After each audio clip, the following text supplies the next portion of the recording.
Jharkhand BJP rain पोणुत परसे दीपक प्रकाशा हेमंत सरकार चेतन रे भ्रष्टाचार रेना आरोपे लगावा कदा जे पूजा सिंघला ओड़ा खन जहां कौडी ᱧᱟᱢ आकना ओना टाका दो पोणुत सरकार कना नुआ आरोप बाबते झारखंड मुक्ति मोर्चा रेन स्पोकमैन सुप्रियो भट्टाचार्य लैया कदाय जे बीजेपी दो मारे सीएम रघुवर दास एरेस्ट होचो लगिते गोटा आकदा को चेदा से दीपक प्रकाश और बाबूलाल मारांडी पलोमेन हफ्ता दिल्ली किन चलाव लेना और अर्जुन मुंडा साव मीते को रोड हेकना बाड़ाई नामाकना जे नुकु मुद्रे रघुवर दास एरेस्ट होचो लगिते राजारी इदी काते सोरे को इसिना कदा और नौकान कथा गे लिया कदा सुप्रियो भट्टाचार्य।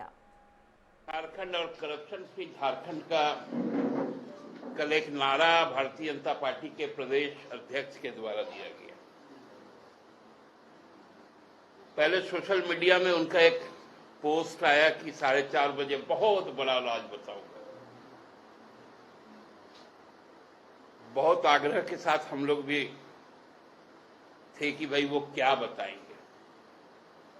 जब बताना शुरू किए तो मन तो मेरा गदगद हो गया।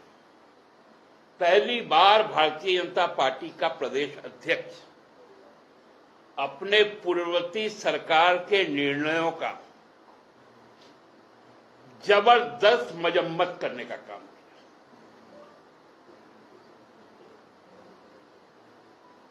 उन्होंने जब बात छेड़ी उपायुक्त को लेकर तो अनायास हम लोग उनके समय याद आ गया कि बाबूलाल जी के जमाने का भी एक जिलाधिकारी हुआ करता था जिन्होंने पेट्रोल पंप आवंटन करवाया। उस पर दीपक जी क्यों नहीं बोले? फिर उन्होंने किसी जेएसएमडीसी के बारे में कहा। जब उस पे बात आया तब हम लोगों को मालूम चला कि इसका तो कारनामा रघुवर जी ने किया था, क्योंकि जो माइंस की बात हुई चिनिया प्रखंड के, उसके एप्लीकेशन हुआ था 6 दिसंबर 2018 को। उसका ग्रांट होता है कब है? 4 मार्च 2019 को।